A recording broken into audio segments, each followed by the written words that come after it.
La fatwa et le développement durable, tel est le titre de la conférence sur la fatwa dans sa 7e édition. Une conférence dont les travaux ont été lancés au Caire hier, le 17 octobre, et doivent s'étaler tout au long de 2 journées et prendre fin aujourd'hui. Pour nous donner plus d'éclaircissements sur la conférence, nous avons le plaisir d'avoir en ligne Dr Sami Mandour, qui est professeur à l'Université de l'Azhar. Dr Sami Mandour, bonjour et bienvenue avec nous. Bonjour et à vous et à tous les téléspectateurs. Docteur Sami Mandour, la première chose qui attire l'attention, c'est le thème de cette conférence, la fatwa et le développement durable. Dans quelle mesure la fatwa est liée au développement durable à travers cette conférence? Oui, bismillahirrahmanirrahim, alhamdulillah, wa salatu wa salamu ala sayyidina rasulillah wa ala alihi wa sahbihi wa man wala.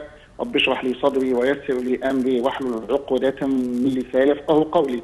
Oui, effectivement, comme vous l'avez déjà dit, la conférence de Dar el-Ifta intervient dans un contexte très important et traite d'un thème très important aussi, puisqu'il s'agit d'un thème important pour tous les pays du monde et surtout pour tous les pays musulmans, puisqu'on parle de développement durable. Comment développer notre pays, comment réaliser le progrès de notre pays. Donc c'est important pour tous les pays du monde entier.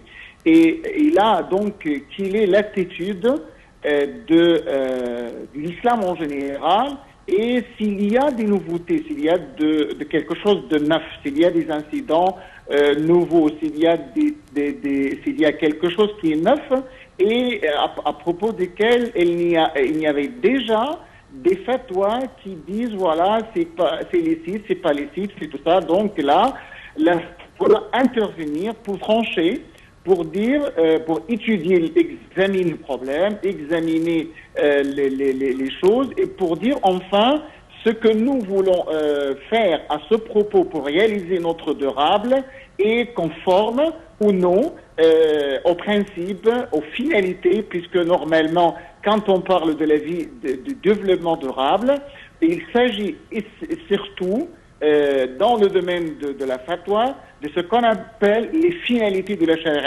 charia.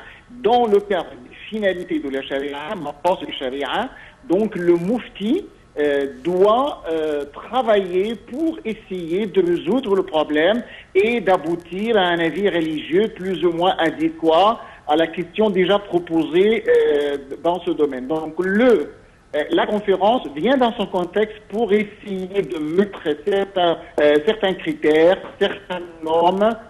Et nous, vous savez, dans cette conférence-là, on réunit, on regroupe des mouftis, représentants des maisons de fatwa dans le monde musulman, pas uniquement dans le monde musulman, mais ailleurs aussi, puisqu'il y avait des responsables des fatwas en Occident, en Amérique et tout ça. Donc on invite tous ces gens-là pour venir ici en Égypte, puisque nous avons en Égypte quand même, on a déjà une maison de fatwa mondiale, c'est-à-dire on est en train de construire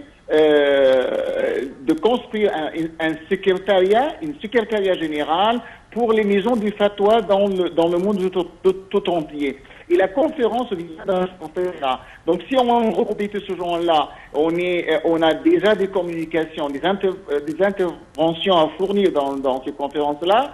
Toujours, ça tourne autour le même thème, le même problème pour dire à tout le monde, assez responsables, parce que quand même il y avait des responsables politiques, des ministres de l'environnement qui sont présents dans ces conférences-là. Et donc on est là pour dire l'attitude de l'islam vis-à-vis de ces questions de développement durable et surtout l'environnement, on doit l'aborder. Parfait. Docteur Sami Mandour, on parle d'une nouvelle application, c'est Fatwa Pro qui est lancée par Dar el-Ifta de l'Égypte, bien sûr.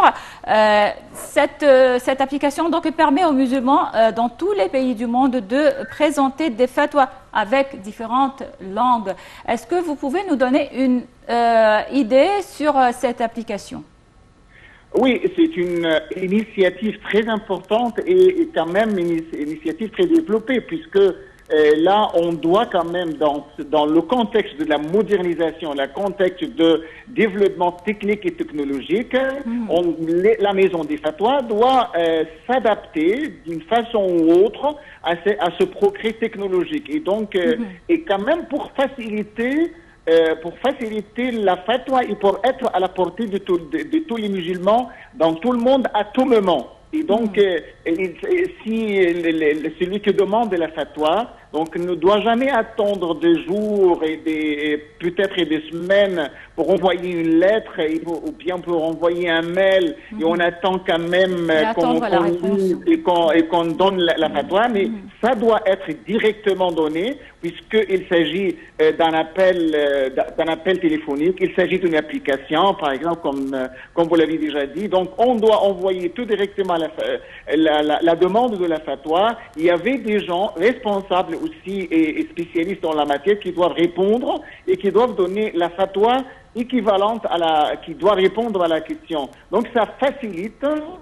Et quand même, si ce sera en plusieurs langues, donc ça facilite, ça donne un certain accès à tous les musulmans du monde entier et dans différentes langues pour savoir quelle est la fatwa la plus adéquate à une question particulière à ce moment-là, puisque la fatwa, c'est toujours une réponse donnée à une personne, à un moment donné, et à un contexte donné, et dans des circonstances données. Donc la fatwa change selon ces différents critères. Donc c'est une initiative très importante dans ce contexte même, oui. Alors, docteur Sami Mandour, professeur à l'Université d'Al-Azhar, merci beaucoup pour toutes ces informations concernant, bien sûr, la conférence mondiale de la fatwa qui se tient en Égypte. Merci et passez une excellente journée. Merci Marie, passez une excellente journée. Merci Ilham, merci à tous. Et comme on vous l'a mentionné, nous allons vous présenter une retransmission en direct des travaux de clôture de cette conférence qui revêt une importance particulière car non seulement elle a un aspect religieux incorporant la fatwa, mais pour une fois la fatwa est incorporée aussi avec le développement durable. Donc c'est une nouvelle perspective et un nouvel horizon. Reste à vous remercier pour votre attention, à vous souhaiter une bonne continuation sur Nile TV International et à la prochaine.